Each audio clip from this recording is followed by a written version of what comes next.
Good morning friends. Okay, आज आपण काही क्वेश्चन जे आलेले आहेत व्हॉट्सअपवरती आणि मेलवरती, तर त्याच्यातले सॉर्टिंग करून मी एक 10 प्रश्नांवरती बोलणार आहे की जे बाकीचे आहेत पण ते मोस्टली सिमिलरलीच आहे. ओके, पहिली गोष्ट विचारलेली आहे रमेश जाधव म्हणून आहे त्यांचं. तर ते काय म्हणतात आहे की गावामध्ये राहून मी अशा पद्धतीने पुऱ्या डिस्ट्रिक्टला म्हणा किंवा पुऱ्या देशाला किंवा देशाच्या बाहेर माल पाठवू शकतो का, किंवा असा कुठला बिझनेस करू शकतो का. तर मुळात रमेशजी, मी तुम्हाला हेच सांगेन की आपल्याकडे ज्या अगोदर आम्ही व्हिडिओ अपलोड केलेले आहेत ते तुम्ही बघा व्यवस्थित त्याच्या पद्धतीने. आणि त्याच्यामधला हा गोष्ट तुम्ही विचार करणं गरजेचं आहे की तुम्हाला काय आवडतं. ह्या सगळ्या गोष्टी बघितल्याच्या नंतर मार्केटमध्ये अशी कुठली गोष्ट आहे का तिथे. आता बघा, जसं मी कोकणातून बिलॉंग करतो, तर आमच्याकडे काजू असतो, आंबा आहे, ओके, फणस आहेत, म्हणजे किंवा तिकडचं सी फूड्स आहे म्हणा, त्या गोष्टीवरती मी काम करू शकतो. त्याच्यानंतर तिथे मिळणाऱ्या औषधी वनस्पती असो म्हणा, मसाल्याची शेती असेल म्हणा, त्या गोष्टीवरती काम करू शकतो. तुम्ही त्याच्यावरती सुद्धा काम करून, नारळ आहे, सुपारी आहे, त्या गोष्टीवरती सुद्धा काम करू शकता. ओके, म्हणजे ते रिलेटेड जे काम काय. आता तुम्ही मला जर त्याच्यामध्ये तुम्ही तुमच्या गावामध्ये जिथून तुम्ही बिलॉंग करता तुम्ही तिथली माहिती काढा की तिथे अशा कुठल्या गोष्टी आहेत की ज्या स्टेट लेवलला मोठ्या लेवलपर्यंत जातात, आणि त्याच्या पद्धतीने काम करायला सुरुवात करा. ओके, त्याच्यानंतर अंकित विचारतोय. अंकित मुंबईवरून मेसेज टाकलेला आहे. अंकित म्हणतोय की मी कॉलेज स्टुडंट आहे, मी कुठला बिझनेस करू शकतो. तर अंकित, पहिली गोष्ट म्हणजे तू बिझनेस करायचं विचार करतोस, ही पण चांगली गोष्ट आहे, पण त्याचबरोबर तू अभ्यासावरती पण लक्ष दे. ओके, आता तुझ्या स्टडीज ज्या चालू आहेत, आईवडिलांनी ज्याच्यासाठी संपूर्ण मेहनत घेतल्या त्याच्यावरती पण करणं गरजेचं आहे. पण जसं आपण स्टडीज करतो, खेळतो, इतर वेळ आपण सोशल मीडिया ह्या गोष्टीवरती करतो ना, तर त्यावेळेमध्ये तू स्वतःचे कॉन्टॅक्ट बिल्डअप करू शकतो, ग्रुप करू शकतो. मग त्याच्यासाठी तुला काय करता येईल. आता जसं तू व्हॉट्सअपवरती मला मेसेज पाठवलंस आहे, तर व्हॉट्सअपवरती मेसेज पाठवतो, तू व्हॉट्सअपवरून ग्रुप बनवू शकतो. ओके, तू ज्या प्रोफेशनमध्ये काम करत असशील, ओके, त्याचं तुला शिकवण्यासाठी मेहनत होत असेल, तू इंजिनियर असशील तर तू इंजिनियरच्या रिलेटेड कोणाला काय गरज पडत असेल तिथे फ्रीलॅन्सर म्हणून तू काम करू शकतोस. कसं आहे, तुझ्याकडे आत्ता डिग्री नसेल पण तू ॲज अ कुठल्या इंजिनियरच्या हाताखाली छोटे मोठे कामं केलीस तर त्याच्याने तुला एक पॉकेट मनी पण मिळेल आणि तुझा एक्सपिरियन्स घेणार आहे. तो सुद्धा सर्वात इम्पॉर्टंट असतो बिझनेसला.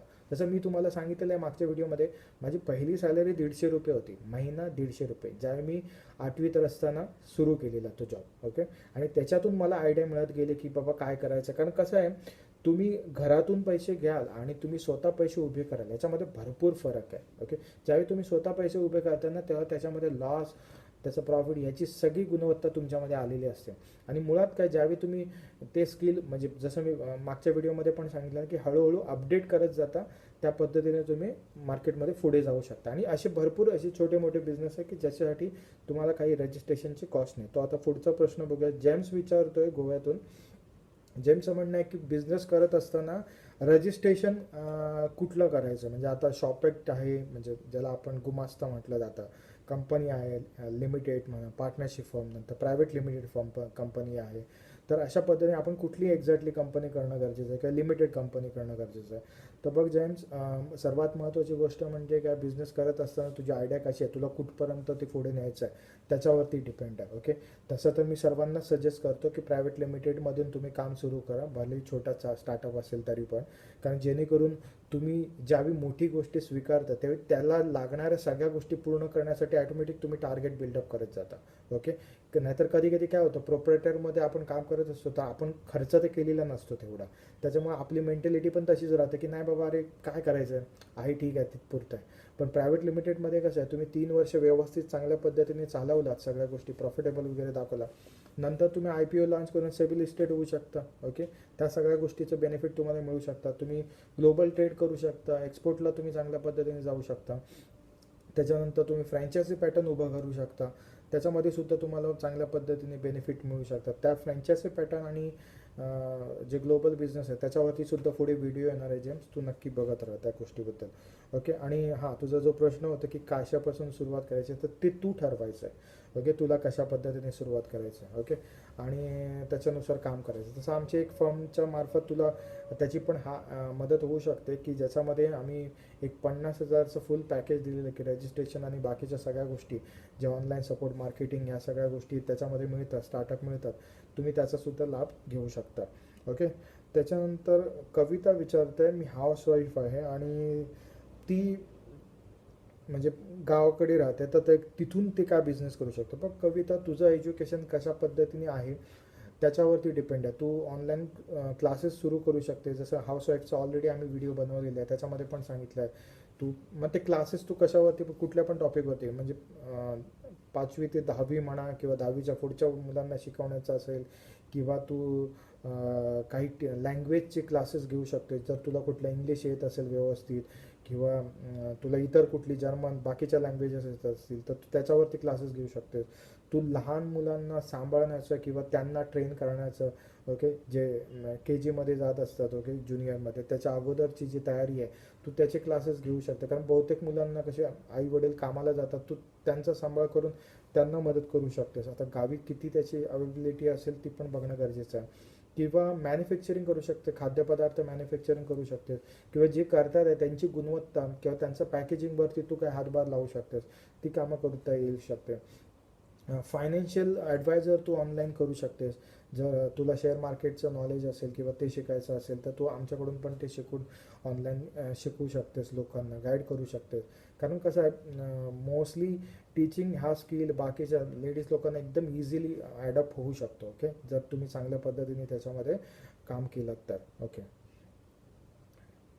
बुलढाण्यावरून सवित सवित स्पेलिंग सवित, मी नाव बरोबर घेतोय का बघ, सवित कांबळे म्हणतात आहे की छोट्या शहरामधून मोठ्या शहराकडे, म्हणजे मोठ्या शहराकडे गेला तरच बिझनेस होतो का, किंवा छोट्या शहरात, त्यांचा प्रश्न आहे. तर विषय कसा आहे सवित, एक लक्षात घे की कुठल्या पण भागामधून तू बिझनेस करशील ना, तुझ्या आयडियावरती डिपेंड आहे. आता तुला तुला तर माहिती आहे की बघ, गुजरातचे सगळे मुंबईला येऊन बिझनेसमॅन झालेले नाही, किंवा साऊथ इंडियन सगळे चेन्नईमधून येऊन किंवा इथं तामिळनाडूमधून येऊन इथे बिझनेसमॅन झालेले नाही आहेत मुंबईमध्ये. ओके. किंवा ह्या सगळ्या गोष्टी, तुझी आयडिया कशी आहे त्याच्यावरती डिपेंड करते.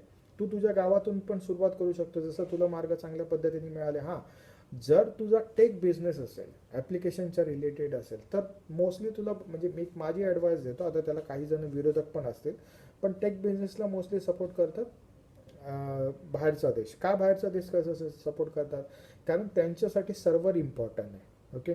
आपल्याकडे अजून सायबर जे लॉज आहेत ते अपडेट व्हायच्यात. ओके. कधी कधी आपण म्हणतो की डेटा करप्ट झाला, चोरीला गेला, विकला गेला, फलाना गव्हर्नमेंटमधून लिंक झाले, ओके, वेबसाईट हॅक झाली, ही गोष्ट आपल्याकडे घडते. पण हे बाहेर नाही घडत. का, तर तिकडचे क्राईम, तिकडचं डेटा सिक्युरिटी, इवन कंपनीचे पार्टनर सिक्युरिटी पण त्या साईडला सर्वात स्ट्रॉंग मानली जाते. ओके. तर डिपेंड्स आहे, तर तुला कशा पद्धतीने काम करायचं त्याच्यावरती डिपेंड आहे.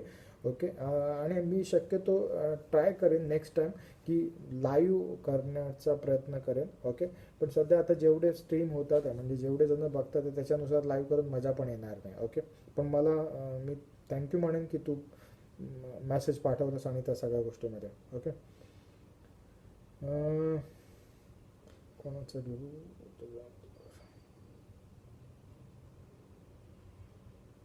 ओके.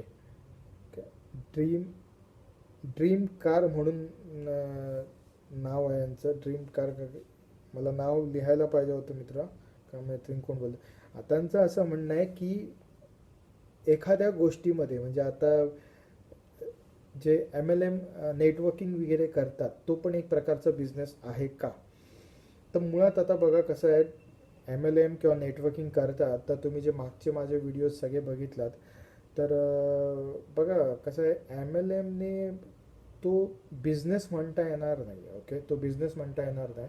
ते एक प्रकारचं एक सिस्टीम आहे, ते प्रोडक्ट सेल करणं आणि मग त्या सगळ्या गोष्टीमध्ये. हा, तुम्ही तुमचं पॅटर्न आणून तसं काय वेगळं काम करत असाल तर ठीक आहे, पण बहुतेकसे प्रोडक्ट, म्हणजे माझा पॉईंट ऑफ व्ह्यू सांगतो, बरोबर आहे काय चुकीचं आहे ते तुम्ही डिसाईड करा, त्याला मी सांगत नाही आहे.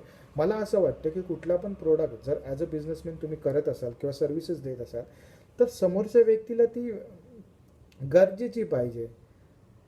तुम्ही जबरदस्ती देऊन तो एक इन्कम सोर्सचा मार्ग आहे म्हणून देत आहे. म्हणजे आता बघा, बहुतेक ठिकाणी असं होतं आणि की मशिनरी एक बनवली जाते आणि म्हटलं जातं की ही मशिनरी घ्या, महिन्याला 5 लाख रुपये कमवा, महिन्याला 10 लाख रुपये कमवा, किंवा अजून किती कमवा, 50,000 कमवा, जे काय.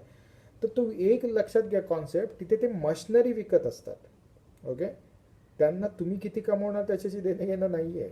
ते फक्त सांगतील कशा पद्धतीने तो माल आम्ही विकत सुद्धा घेऊ, हे सुद्धा करू. कारण अशा अशा सिस्टीममध्ये आम्ही सुद्धा सुरुवातीला अडकले होतो, नाही असं नाही म्हणत आहे. इवन MLMचं मी म्हणेन तर मी स्टार्टिंगला करून टाकलं. त्याच्यातलं बेनिफिट माझं एकच आहे, म्हणजे 2004ला मी कदाचित एका कंपनीबरोबर जॉईन झालेलो आणि त्याच्यानंतर मी ते पुढे मी केलंच नाही, कारण मला ते पटलंच नाही गोष्टी. मी माझा पॉईंट ऑफ व्ह्यू ते सांगतो. तिथे फक्त एकच आहे गोष्ट की लोकांची भेटीगाठी होतात किंवा काय, पण तिथे इनोव्हेटिव्ह असं काही नाही. मला बिझनेसमध्ये ज्यावेळी ते सोडल्याच्या नंतर मी जेव्हा माझ्या वेगवेगळ्या बिझनेसमध्ये मी इन्व्हॉल्व्ह झालो, त्यावेळी मला समजायला लागलं की याच्यामध्ये मी नेहमी काही ना काहीतरी अपग्रेड करतो. ते कसं आहे माहिती आहे, एका सिस्टीमनुसार चाललेलं आहे. म्हणजे तिथे तिथे मला ग्रोथ दिसत नाही, फ्रँकली सांगायचं म्हणाल तर. हां, बाकी जे कोण ग्रोथ करत असेल तर बाबा मी त्यांचं काय मन दुखवत नाही ह्या सगळ्या गोष्टीमध्ये. माझं फक्त एकच वाटतं की मी चणे शेंगदाणे आज घेईन आणि ते उद्या विकेन, आणि ते आज जर एका गावात विकत असेल तर उद्या पुऱ्या शहरामध्ये विकेन, परवा त्याच्यानंतर तालुक्याच्या लेवलला विकेन, नंतर डिस्ट्रिक्टला विकेन, डिस्ट्रिक्टला झाल्यानंतर देशामध्ये पसरेन. याला मी बिझनेस म्हणतो. मी ह्या गोष्टीला बिझनेस नाही म्हणू शकत की बाबा रे हा फोन तू घे कारण या फोनने तुला 2 लाख रुपये मिळणार आहे आणि तू ते 2 लाख रुपये वाढवशील. कारण तू काय त्याच्या 10 फोन घेत जाणार आहेस की 10 मशिनरी ठेवणार आहेस आणि ते काम वाढवणार आहे, असं कुठेच नाही होत ना. म्हणजे या सगळ्या गोष्टी नाही आहे. हा एक सोर्स ऑफ इन्कम ठरू शकतं की त्याच्यामध्ये तुम्हाला रॉयल्टी इन्कम असतं, ओके, बाकीच्या पर्चेसिंग इन्कम असते, हे तिथपर्यंत ठीक आहे. पण ओव्हरऑल सगळं बघितल्याच्या नंतर समजतं की तो वेळ पण व्यर्थ होत असतो. कारण एक तर तुम्ही ते कर्जबाजारी करून काय ना काय करून ते 5-10 हजार रुपये काढून भरता की त्याच्यामध्ये लाईफ तुमची बदलेल, आणि मग ती माणसं जोडणं आणि मग त्या माणसांकडे पण ते पैसे पाहिजे, आणि आपले कॉन्टॅक्टसुद्धा तसेच असतात आपण जर एकदम पैसे. त्याच्यामुळे मला तर असं वाटतं की बिझनेसमध्ये म्हणजे एक माझं पॉईंट ऑफ व्ह्यू आहे, तुम्ही करायचं नाही करायचं तुमचं बेनिफिट आहे, पण पैसे कुठे पण इन्व्हेस्ट करताना ते पैसे इन्व्हेस्ट करताना तुमचे स्वतःचे 100% त्याच्यामध्ये रिस्क फॅक्टर असणं गरजेचं आहे, हे लक्षात घ्या. तुम्ही दुसऱ्यांवरती अवलंबून राहून पैसे कधीही इन्व्हेस्ट करू नका, कुठेही इन्व्हेस्ट करू नका. त्याच्याने तुम्हाला कधीच यश मिळणार नाही, कारण तुम्ही अवलंबून राहून पैसे टाकलात आहे. तुम्ही स्वतःहून टाकून ते काम केलात तर MLMमध्ये सुद्धा चांगल्या पद्धतीने पैसे कमवता येऊ शकतात. ओके, बाहेरच्या देशात ते कमवतातच, नाही असं नाही आहे. फक्त आपल्याकडे त्याच्यामध्ये हे नाही, कारण का पारदर्शकता नाही आहेत. पैसे जातात कुठे, येतात कुठे, कोणाला माहिती नाही. वरून बंद टीम कधी पडते आणि खालच्यांना काही समजत नाही आहे. तर त्याच्यामुळे मी त्याला काही सपोर्ट करत नाही आहे. आणि माझं मत मी सांगितलं. तुमचं मत काय असेल, तसे कोणी कमावलेले वगैरे काय असेल तर तुम्ही कमेंट बॉक्समध्ये मला सांगावं. ओके, त्याच्यानंतर अजून एक प्रश्न घेऊया आपण.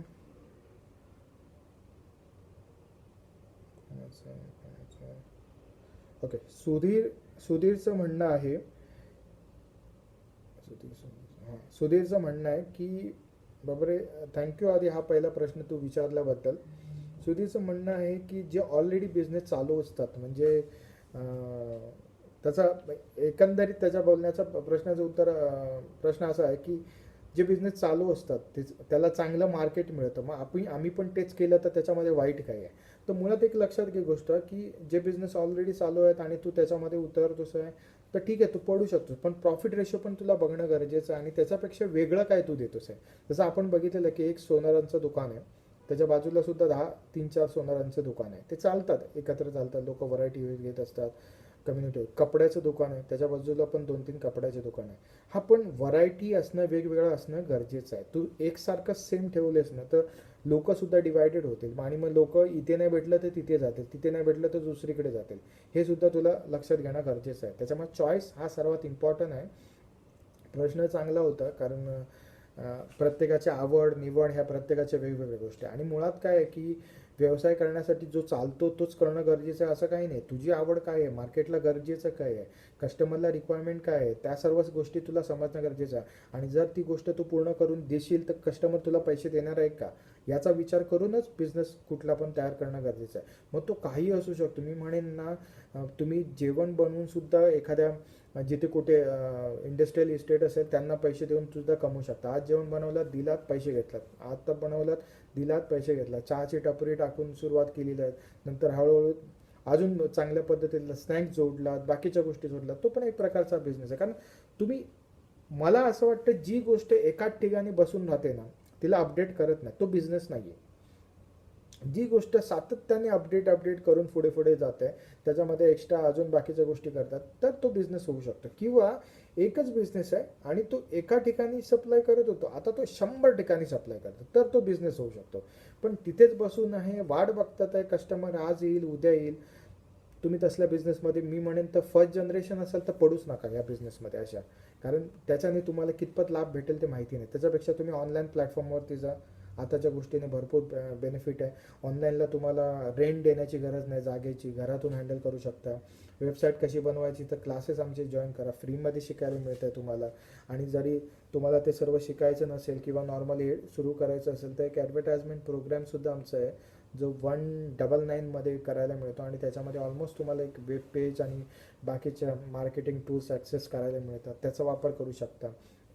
ओके, डिपेंड आहे तुम्ही कसं. इवन फ्रीचे टूल्ससुद्धा मार्केटमध्ये आहे, त्याचासुद्धा वापर करू. फक्त फ्री टूल्समध्ये आपल्याला एकच आपलं नुकसान आहे की फ्रीच्या वेबसाईट वगैरे वापरण्यासाठी कसं आहे, तो जो डेटा आहे जे आपण ॲडव्हर्टाईज करतो किंवा काय, तो डेटा तिकडे जातो, त्यांच्याकडे पण कॉपीराईट होत असतो. ओके, ह्या सगळ्या गोष्टी पण बघणं गरजेचं आहे.